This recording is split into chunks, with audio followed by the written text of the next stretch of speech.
Many of humanity's most significant turning points have bore witness to unexplainable events. Is this merely coincidence, or could it be evidence that the course of human history is being manipulated by an alien agenda? Ancient astronaut theorists have long proposed that extraterrestrials played a pivotal role in our past, and some believe they continue to keep a careful watch over the progress of mankind. Even high-level government officials have made claims that extraterrestrials are visiting our planet with an interest in our technological advancements. Have extraterrestrials been monitoring human progress for thousands of years, at times helping us to advance, and at other times holding us back?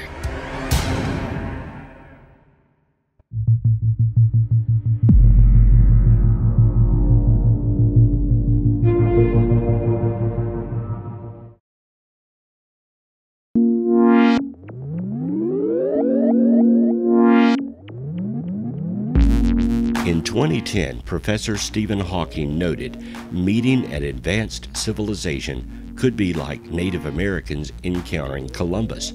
That didn't turn out so well. He more recently said that planet Gliese 832c could have alien life forms, but humans should be wary of contact.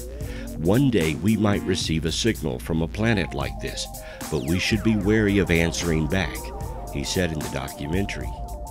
He claimed alien life could be rapacious marauders roaming the cosmos in search of resources to plunder and planets to conquer and colonize.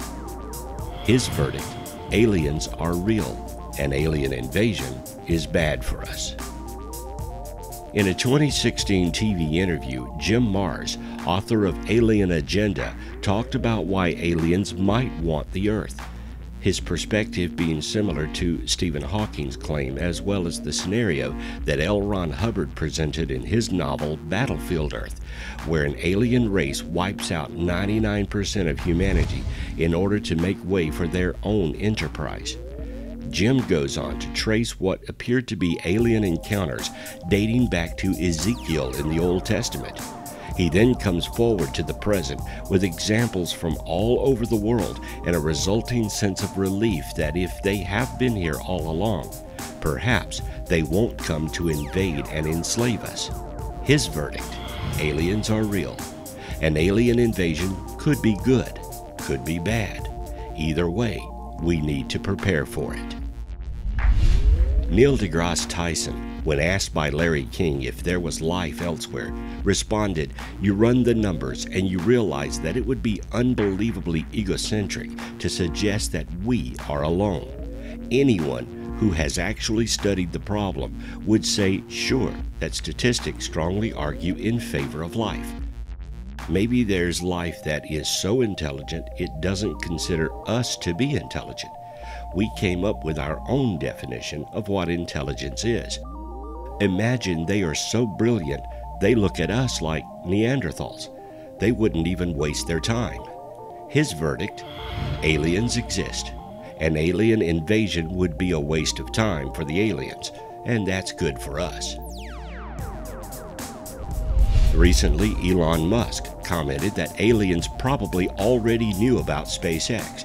He has stated multiple times that we are probably not alone in the universe, and if there are alien life forms out there to be encountered during future space travel, the human race will not be the smartest life. Speaking at the World Government Summit, Elon said, "They're probably already observing us.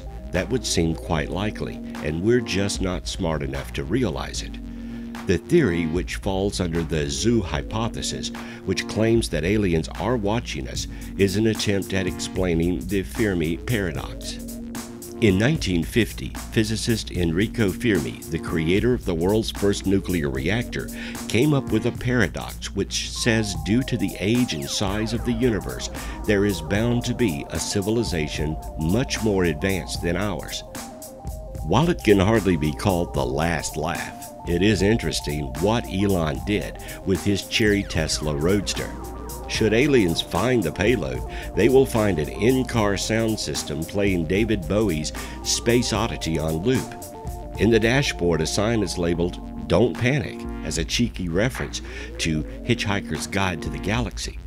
On the car's circuit board is a little message that says, "Made on Earth by humans." His verdict: aliens are real. An alien invasion is possible. Whether good or bad, don't panic. UFO author David Jacobs has a high profile in the field of ufology. He has lectured widely, been interviewed, and participated in numerous television and radio shows on the subject of alien abductions. David Jacobs has written 5 books on the topic of UFOs and alleged alien abductions. In recent years, Jacobs has argued publicly that the evidence from his research, which sometimes includes utilizing hypnotic regression with alleged alien abductees along with traditional interview techniques, purports that alien-human hybrids are engaged in a covert program of infiltration into human society, with possibly the final goal of taking over Earth.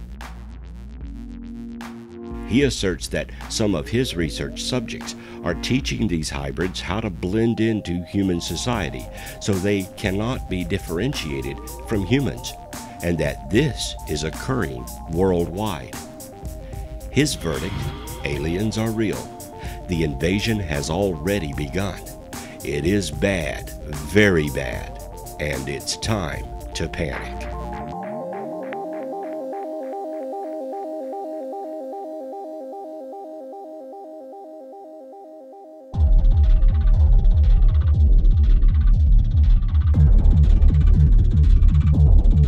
What does it all mean? Well, we can only speculate why the aliens are here. We know they are here. Most people polled agree there is an alien presence on Earth, but no one knows their agenda.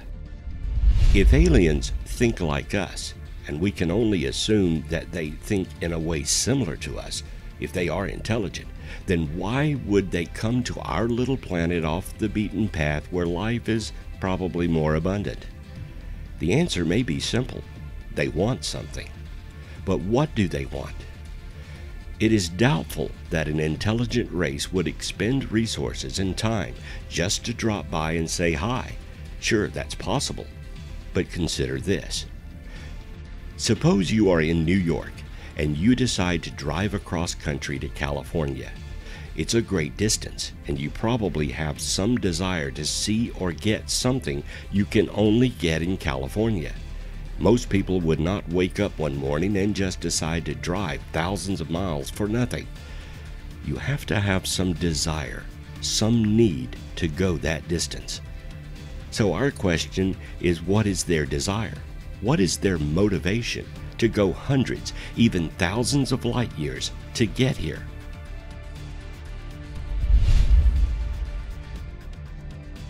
We can think of a few benign reasons they may come here, but if we think about it, there are several malevolent reasons to make such a journey. Let's consider for a moment the age-old question skeptics often raise to dismiss the UFO question. Why don't they just land on the White House lawn? Let's consider this for a moment. If they are intelligent, and there is no reason to believe they're not, then this would probably be the stupidest thing they could do. Suppose a flying saucer did land on the White House lawn. I guarantee you our military would go to DEFCON 1 within moments. It would put our entire nation on alert and probably cause mass panic. But that's just here in America. Consider the reaction of foreign nations like China, Russia, or Iran.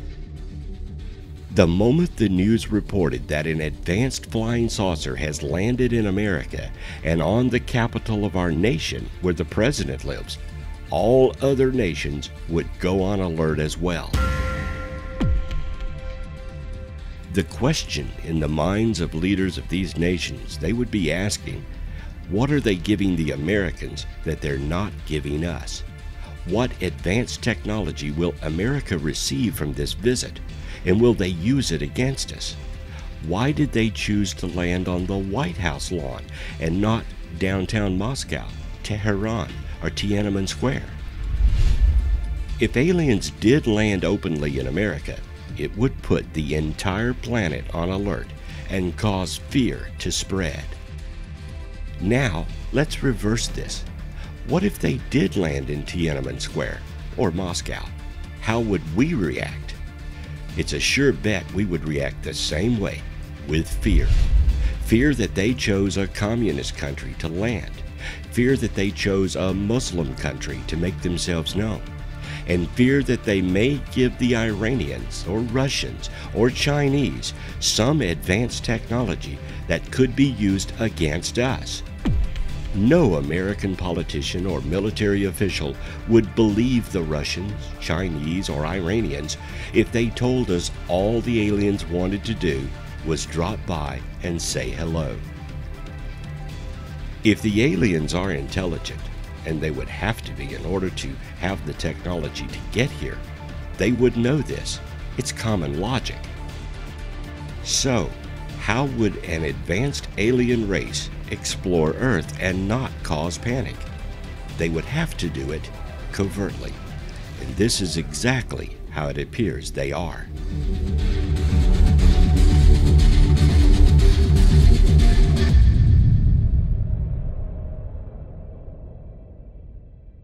It makes far more sense to land in some out-of-the-way place, like a ranch in Texas, and maybe take a farmer, a forest in Arizona and take a lumberjack, or a coastal town in Mississippi and take a fisherman. No one would notice this, and it would only become national news if they reported what happened to them after the fact. No worldwide panic, no real issues for the aliens or the people of Earth. Just a mysterious story that can neither be confirmed nor denied. But let's suppose for a moment that the aliens do come and offer us advanced technology and medicines to help cure us. That would be great, right?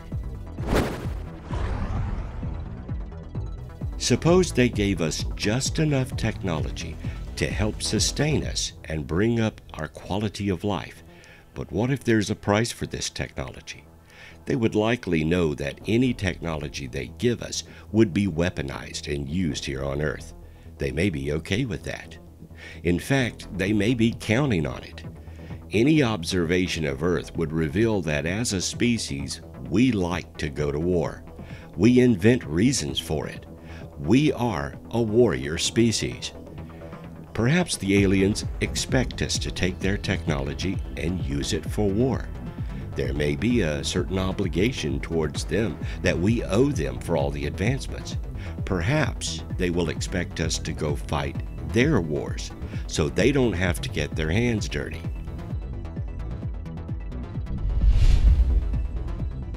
Once aliens are here openly, then our agendas become their agendas, and their agendas become ours too.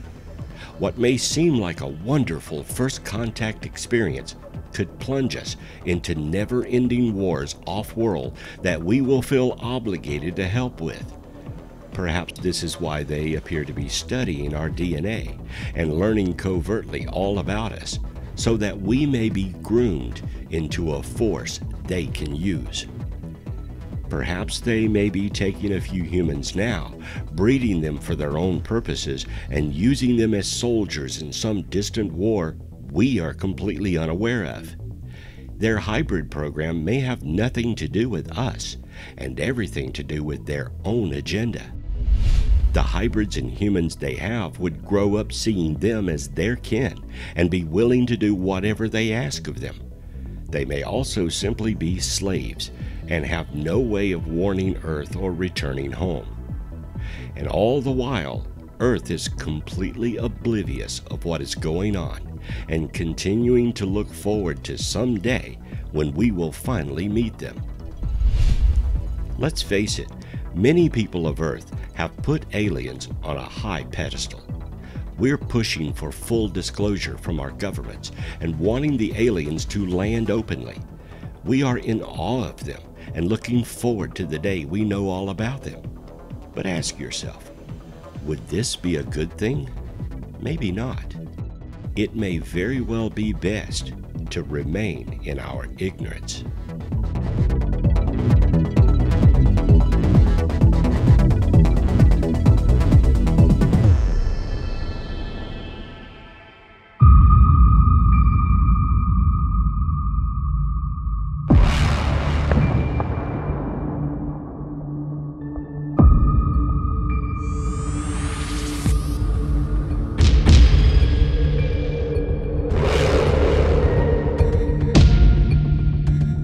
People like to think of aliens in concert with the movie E.T. or Close Encounters. They are benevolent beings who come a long distance because we are so special they want to meet and interact with us. That could be the case, and we should not dismiss it. However, we also need to take time to look at what their agenda may be and determine if we want any part of it. Stephen Hawking, one of the greatest minds of our century, recently said that if aliens did arrive on Earth, it could be synonymous with the arrival of the Pilgrims to the New World. That did not work out so well for the Native Americans. An arrival of aliens to our world may not be the best thing for us either. Science fiction movies and television shows have explored this outcome in many ways, and of course, those are outlets for drama and the plot for those programs. They usually have dire consequences for humans with a shining thread of hope, so the show will not be so dire no one will watch it. The truth is, if we were up against an advanced culture who are able to come here, then the hope of us fighting them off would be slim. They would control the high ground, and we would be little more than ants in their path. We would not have a chance to be heroes, as they could exterminate us from orbit and never set foot on the planet where we could fight them. All of these scenarios have been explored by modern man, yet we still covet the idea that they will come in peace. Perhaps this too is part of their agenda. Perhaps they are conditioning us through our government and those who control the media to have them accepted when they do come, so it would be easier to put whatever their agenda is into place.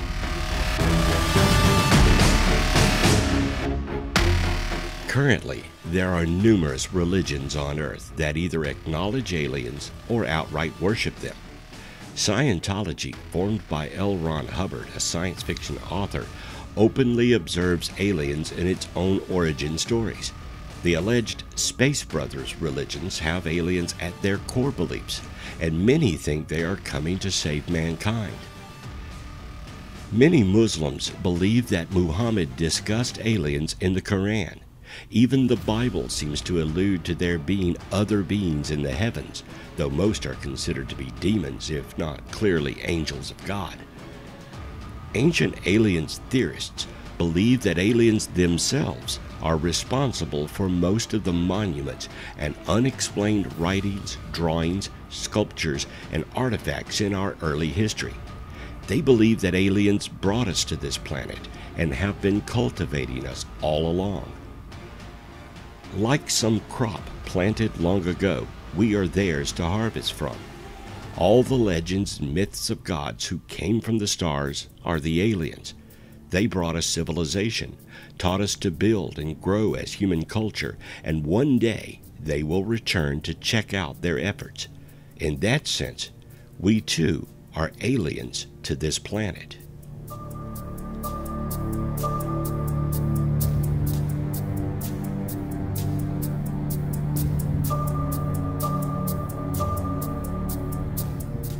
Modern UFO sightings are seen as them watching over their creation, and the day will come that they will land to take control of all we have accomplished.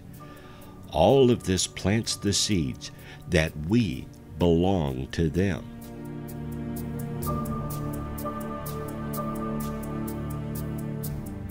They are the master race, and we are the underlings. Perhaps we are.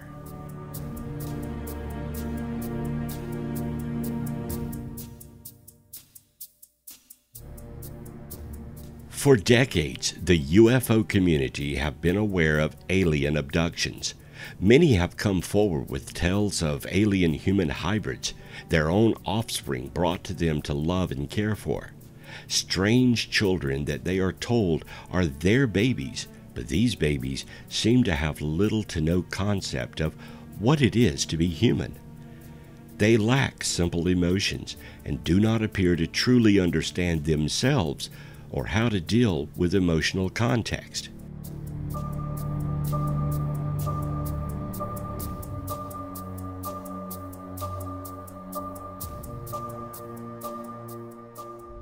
David Michael Jacob is an American historian and recently retired associate professor of history at Temple University, specializing in 20th century American history. Jacobs is particularly well known in the field of ufology for his research and authoring of books on the subject of alien abductions. What does he have to say about these alien intruders?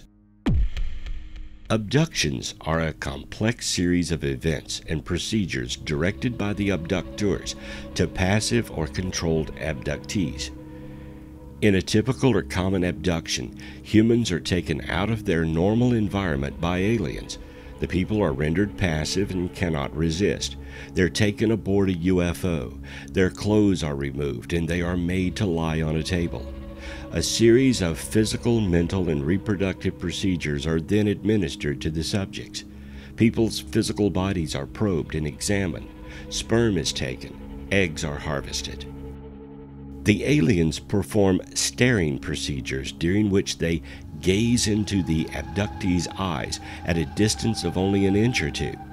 These mind scan procedures appear to be neurological manipulations, which give the aliens the ability to enter into people's minds.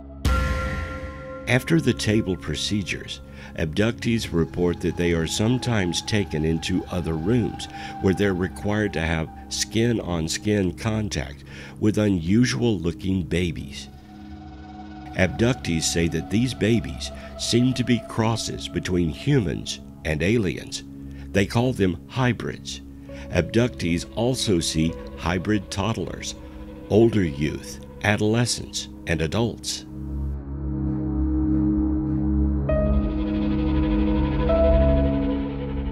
Sometimes abductee reports that they are required to perform tasks, that they're tested in some way. They say that machines are brought in to examine them. They sometimes are required to have a form of sexual intercourse with other humans and sometimes with adolescent and adult hybrids. They are returned to their normal environment, and within seconds, they forget what has just happened to them.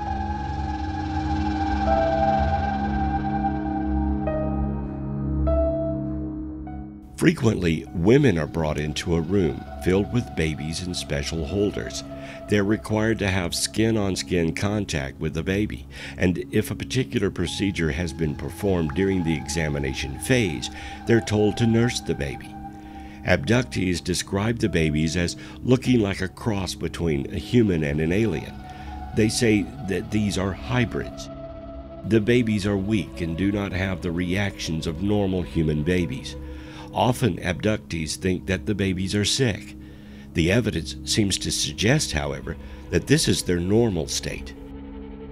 Men and children often have skin-on-skin contact with the babies as well. Humans are taken into a special room where they encounter hybrid children, ages 2 to 10.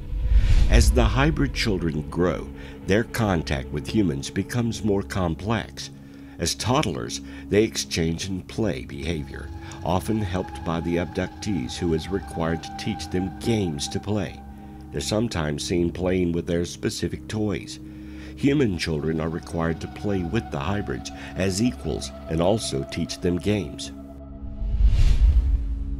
Abductees report that some hybrids have had ongoing complex contact with them since they were children. They see the same hybrid many times over the years. The hybrids age at the same pace as the abductees. Their relationship is usually reproductively oriented. Sometimes abductees have very positive feelings toward their personal project hybrid. Others have extremely negative feelings about what they consider hybrid abusiveness. Some personal project hybrids are exclusively interested in human life and relations. None of them are interested in human political or institutional aspects of the society. Aliens sometimes place images in abductees' minds which they can view as if they were happening in reality. These visions are often of cataclysmic events, war, atomic explosions, meteorite destruction, earthquakes, and so on. At other times, they may see routine scenes of middle-class life, picnics, walking in a park, or so on. Although the reason for the content is not fully understood, recent evidence has suggested that the viewing of these scenes has an important neurological function in which the abductee will be asked to perform some activity in the future. There are many other procedures that abductees report. Most appear to be in the service of the aliens' specific goals for their program. Some of the procedures that abductees report include being trained to rescue both humans and aliens. They report being trained in crowd control and pacification. They report learning how to work alongside hybrids doing abduction procedures. They're told that they will know what to do when the time comes. When one delves deep into the alien abduction phenomenon, the results are chilling. Whatever is happening, the signs within the abduction point to disturbing behaviors on the part of the aliens. What does this mean? Why are these people being selected and conditioned?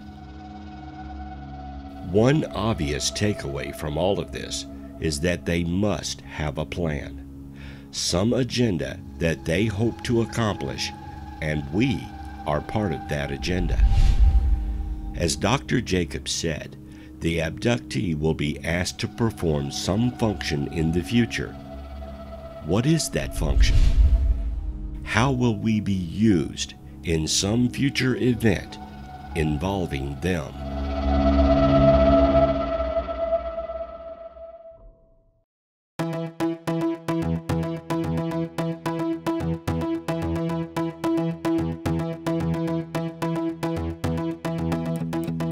John Mack, a renowned Harvard professor, has this to say about abductions.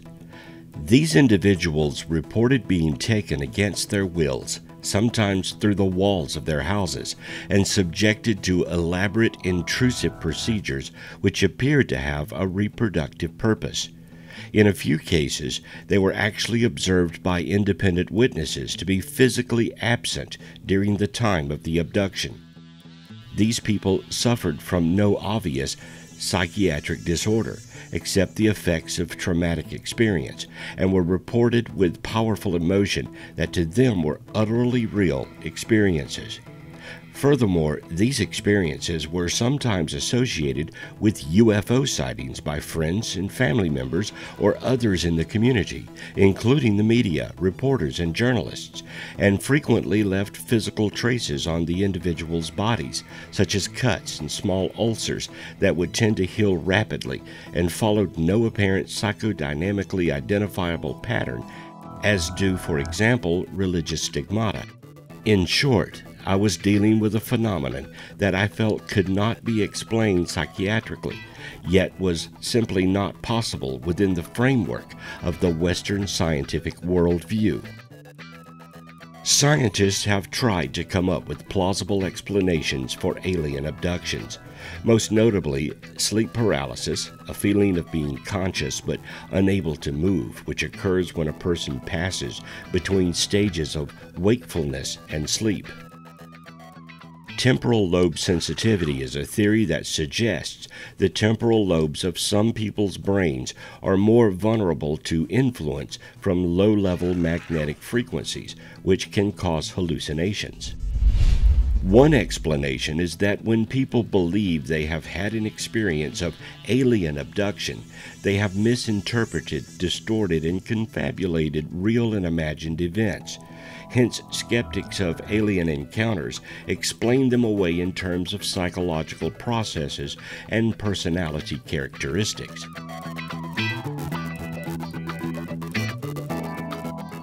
None of this is to say that many people who believe they have experienced alien abductions are liars, merely that their accounts and experiences can be explained through recourse to theories with a scientific basis.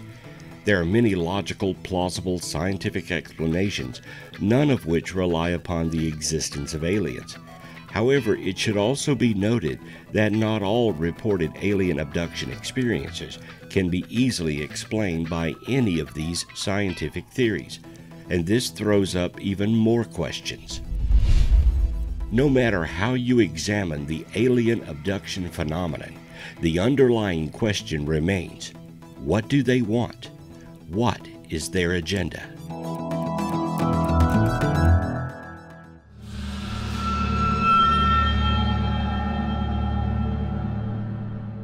If alien abductees are to be believed, and there's no reason not to believe them, then who are the aliens who are visiting us? Perhaps by examining their species, we can determine more about their character. The most common aliens you hear about are the Greys. Gray aliens are referred to as Zeta Reticulans, Roswell Greys, or just Greys. They're extraterrestrial beings whose existence is discussed in ufological, paranormal, and New Age communities, and who are named for their unique skin color.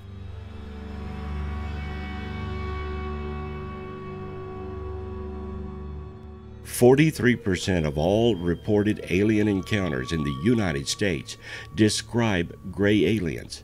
Such claims vary in every respect, including the nature, origins, moral dispositions, intentions, and physical appearances of the encountered beings, though many of them nonetheless share some noticeable similarities. A composite description derived from this overlap would have grays as small-bodied beings with smooth gray-colored skin, enlarged hairless heads, and large black eyes. Some conspiracy theorists believe that grays represent part of a government-led disinformation or plausible deniability campaign, or that they are a product of government mind control experiments.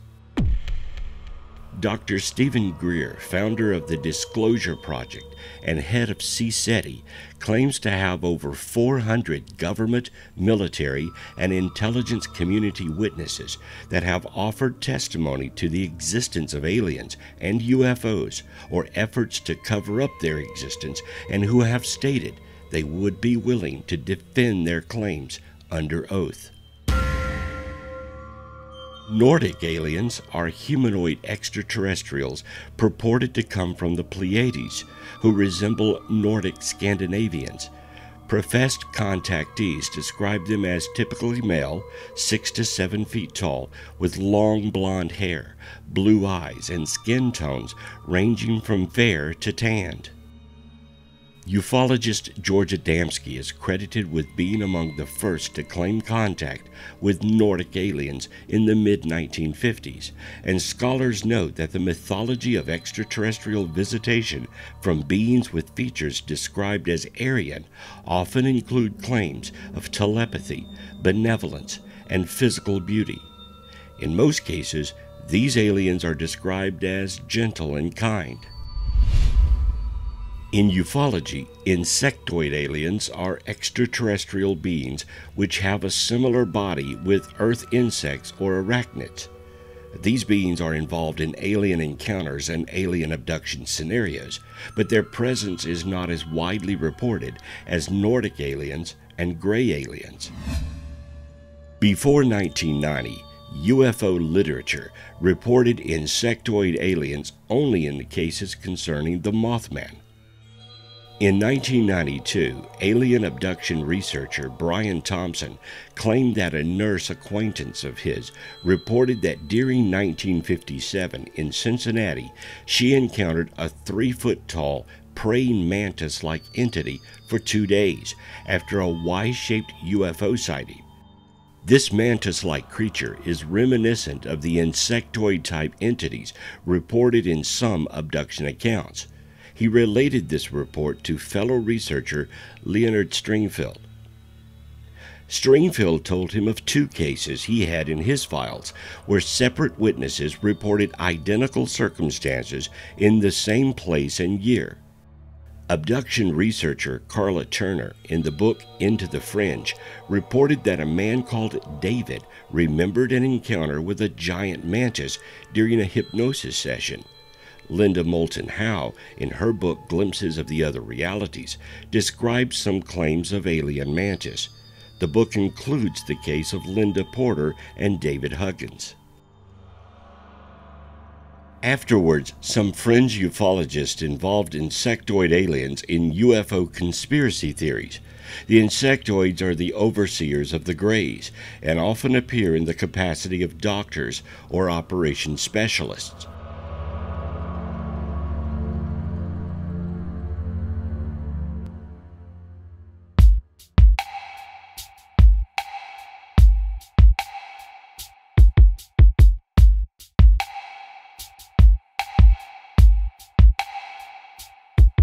Reptilian humanoids, or simply reptilians, are reported humanoids with the characteristics of reptiles that play a prominent role in ufology and conspiracy theories. The idea of reptilians was popularized by David Icke, a conspiracy theorist who claims shape-shifting reptilian aliens control Earth by taking on human form and gaining political power to manipulate human societies. Icke has stated on multiple occasions that many world leaders are or are possessed by so-called reptilians. Alien abduction narratives sometimes allege contact with reptilian creatures. One of the earliest reports was that of Ashland, Nebraska police officer Herbert Schreimer, born in 1945, who under hypnosis recalled being taken aboard a UFO in 1967 by humanoid beings with a slightly reptilian appearance, who wore a winged serpent emblem on the left side of their chests. According to British conspiracy theorist David Icke, tall, blood-drinking, shape-shifting reptilian humanoids from the Alpha Draconis star system, now hiding at underground bases, are the force behind a worldwide conspiracy against humanity. He contends that most of the world's ancient and modern leaders are related to these reptilians, including the Rothschilds, the Bush family, and the British royal family. Icke's conspiracy theories now have supporters in up to 47 countries, and he has given lectures to crowds of up to 6,000. On March 4, 2013, a video depicting a security agent with unusual features guarding a speech by U.S. President Barack Obama was spotlighted in a Wired report about shape-shifting reptilian humanoids, leading to a tongue-in-cheek response from Chief National Security Council spokeswoman Caitlin Hayden, that any alleged program to guard the president with aliens or robots would likely have to be scaled back or eliminated in the sequester. There are other races we should mention, such as the Star People and the Space Brothers, but these are mostly seen in New Age religions and appear to have little to do with the alien abduction case.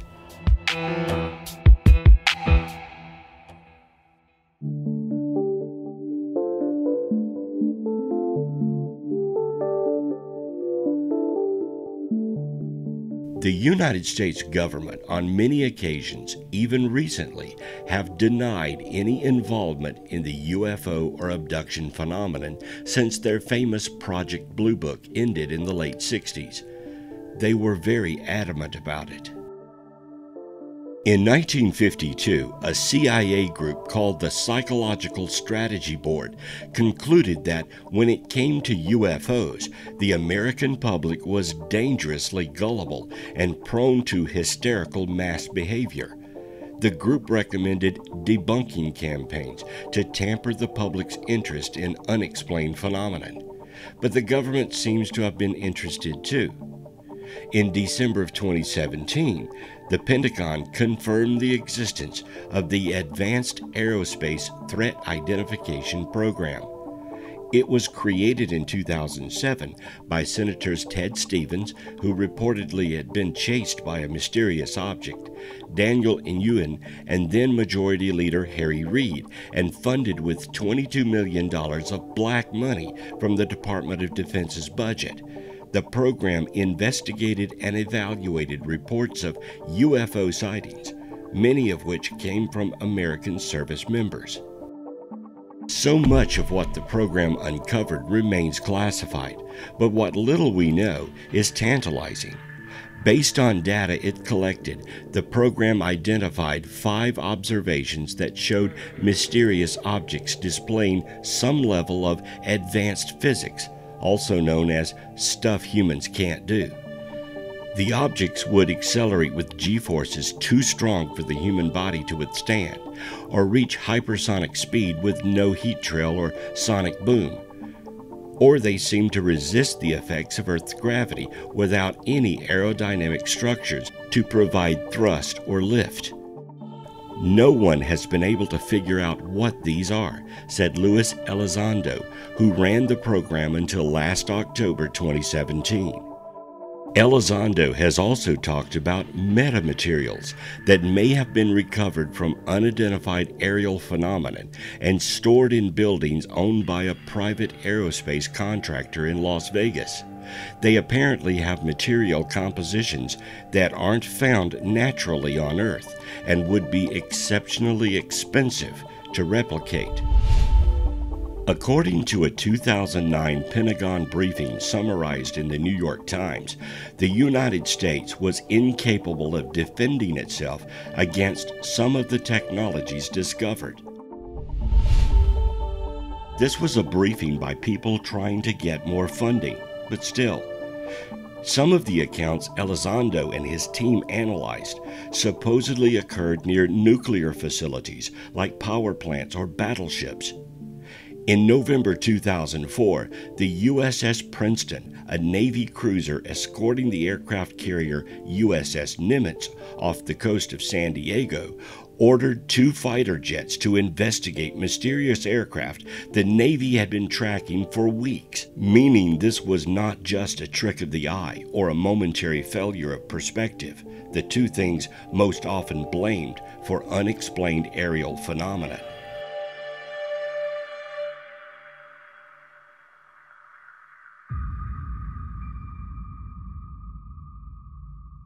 When the jets arrived at the location, one of the pilots, Commander David Fravor, saw a disturbance just below the ocean's surface, causing the water to roil around it. Then suddenly he saw a white 40-foot tic-tac shaped craft moving like a ping-pong ball above the water. The vehicle began mirroring his plane's movements, but when Fravor dove directly at the object, the tic-tac zipped away.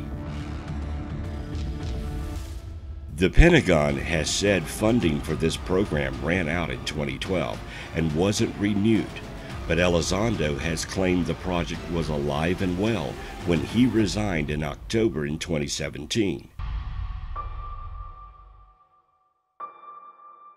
Just 30 years ago, we had not discovered a single planet outside our solar system. Now we know of more than 3,000 of them, and we know nearly every star in the night sky has at least one planet in its orbit. Even people who are not terribly interested in science know that we've found that planets are as common as fire hydrants. They're everywhere, says Seth Shostak, the senior astronomer at SETI Institute. 1 in 5 or 1 in 6 might be a planet similar to the Earth. This does not mean we will ever find an exact replica of Earth, but maybe we don't have to. Our study of other planets and moons in the solar system shows us many worlds possess the ingredients necessary for life: an atmosphere, organic compounds, liquid water, and other necessities.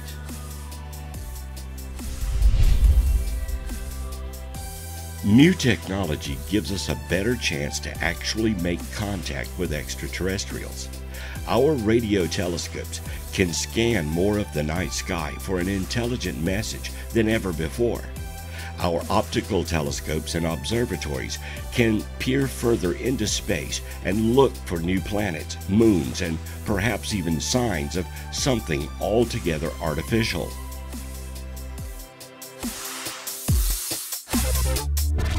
Our ability to parse volumes of data in mere seconds means we can conceivably survey much of the galaxy in just a few decades. That's why in the past few years, Shostak has continually bet a cup of coffee with anyone he knows that humans will find aliens by around 2029. We'd have to be dead above the neck if we weren't interested in this, says Penelope Boston, the director of the NASA Astrobiology Institute. Consider this. We may have just seen an actual flying saucer. When Oumuamua, the name means first messenger in Hawaiian, was discovered floating through the solar system in October of 2017, SETI immediately started checking the boxes that suggest the rod-shaped object might be an alien spacecraft of some kind. After all, it's the first interstellar object we've ever seen pass through our solar system. Both the SETI Institute and the Breakthrough Listen Initiative pointed their instruments towards the object, but found no unusual signals emitted from it.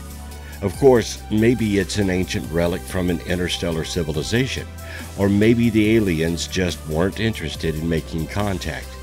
With the object on its way out of the solar system, we may never know.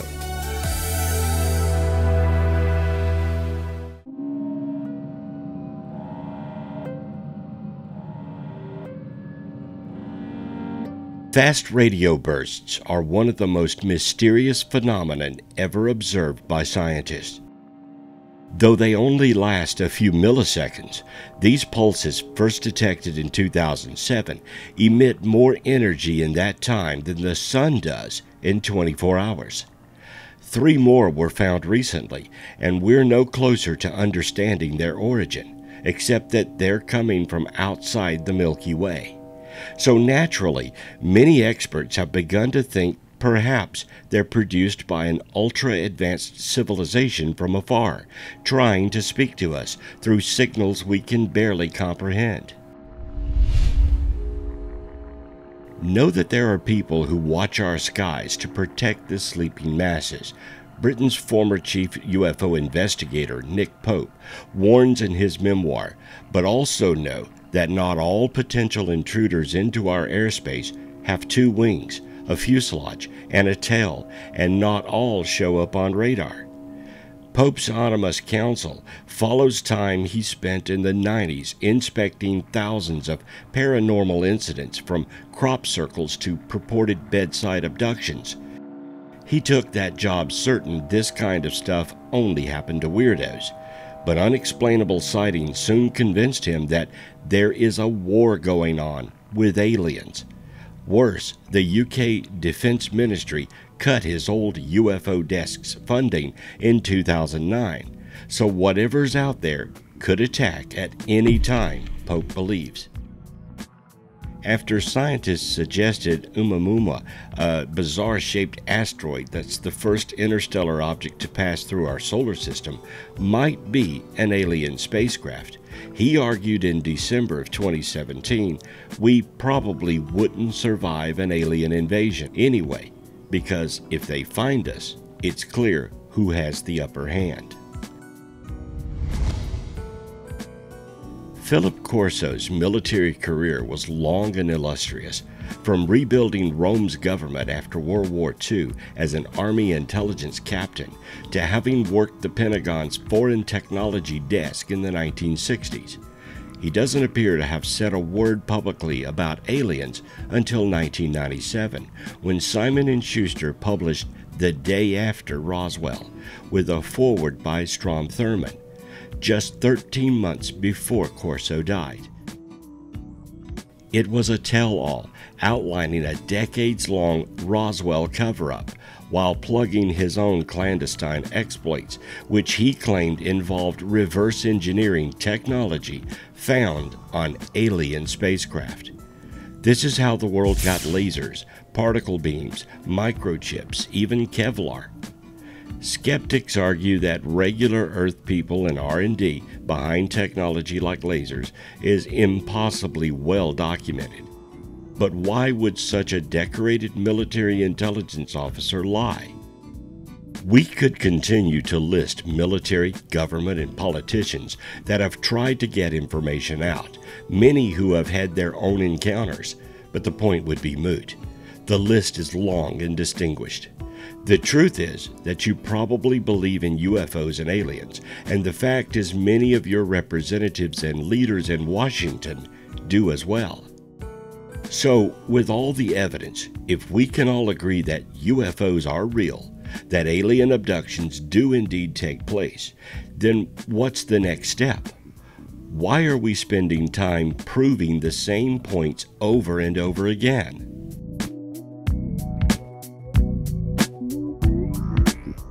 A new survey conducted by the Halloween Retail Company asked 1,000 participants across the United States how they felt about all sorts of cryptids, from Bigfoot to the boogeyman.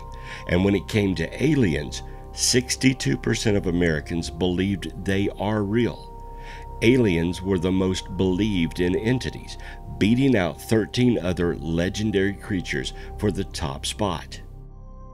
Nearly half of Americans believe in aliens, and almost as many believe aliens are visiting Earth, according to another new survey.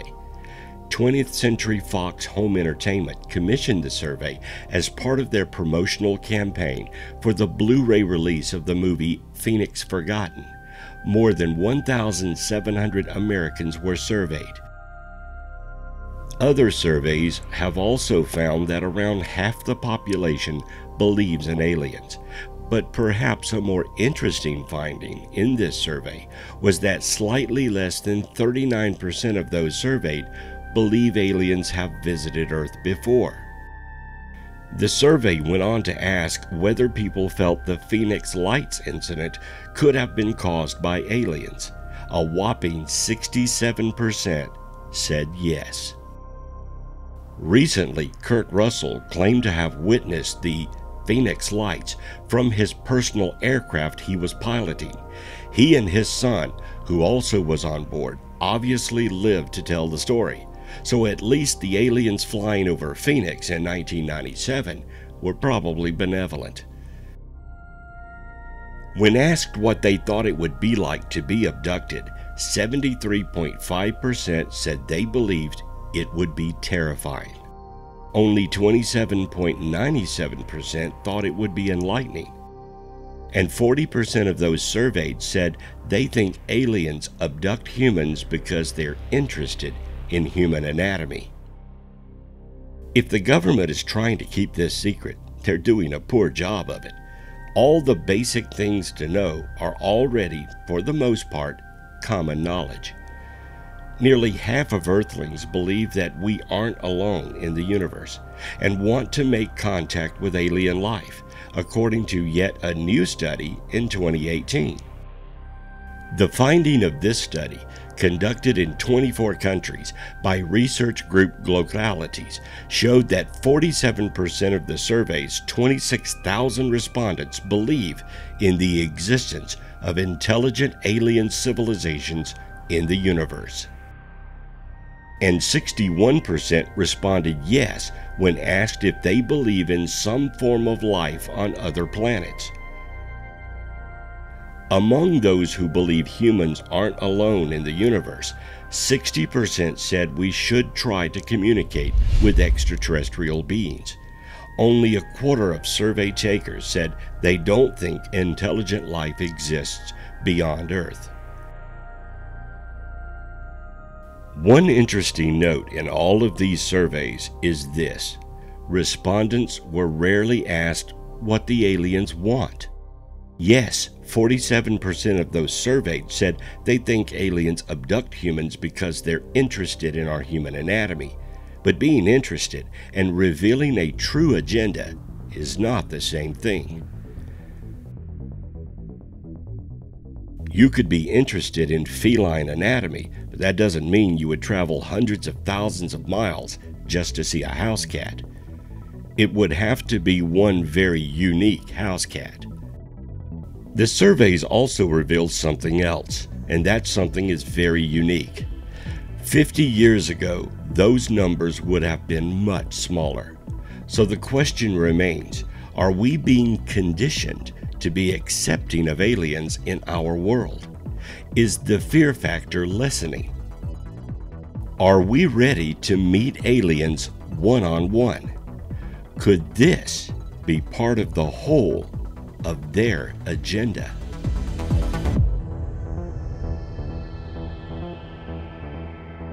There are two ways to take over a population. One is the direct approach: invade, conquer, and fight them until they submit or their numbers are small enough to control. It doesn't matter if you're talking about a city, a state, a country, or an entire planet. It's a quicker approach, but may not be very effective because in any war, in any battle, there will always be resistance. You will never control the hearts and minds of everyone, and you will fight that resistance for decades, perhaps even centuries later. The other approach is through infiltration.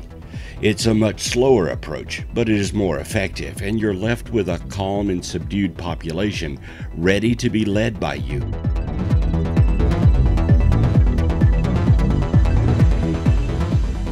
No matter what their makeup is, no matter where they're from, the environment they developed in, nor government or religious beliefs they have, any intelligent species would know this. It's basic logic, basic strategy, indeed, a basic agenda. We knew this early on when mankind began to go to war. There's no reason to believe that they do not know this. In fact, as any species advanced, the ability to carry out this simple but effective agenda would also become more sophisticated. Add in advanced technology, and you probably could not be stopped.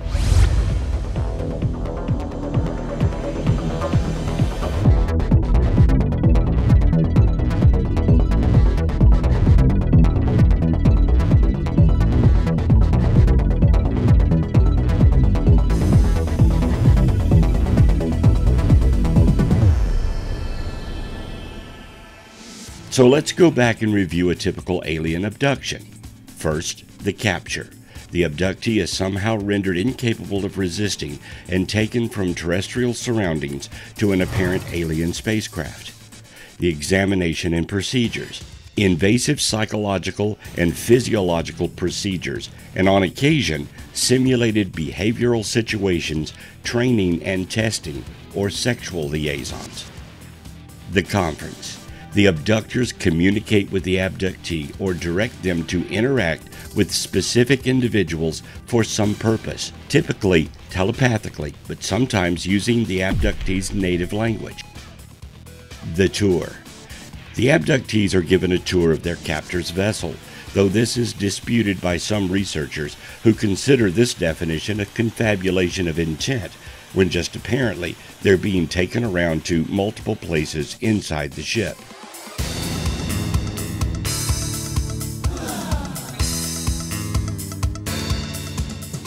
The loss of time. Abductees often rapidly forget the majority of their experience, either as a result of fear, medical intervention, or both. The return. The abductees are returned to Earth, occasionally in a different location from where they were allegedly taken, or with new injuries or disheveled clothing. Theophany. Coinciding with their immediate return, abductees may have a profound sense of love, a high similar to those induced by certain drugs, or a mystical experience accompanied by a feeling of oneness with God, the universe, or their abductors. Whether this is the result of a metaphysical change, Stockholm Syndrome, or prior medical tampering is often not scrutinized by the abductees at the time. The aftermath. The abductee must cope with the psychological, physical, and social effects of the experience, assuming they remember it at all. When describing the abduction scenario, David M. Jacobs says, "The entire abduction event is precisely orchestrated. All the procedures are predetermined. There is no standing around and deciding what to do next. The beings are task-oriented, and there is no indication whatsoever that we have been able to find of any aspect of their lives outside of performing the abduction procedures. This is their job. This is their agenda. We have a clear description of the aliens, a clear behavior and motivation of the aliens, and now a clear understanding of their agenda. There is only one conclusion to agree on. We are the reason they are here. What do they want? They want us.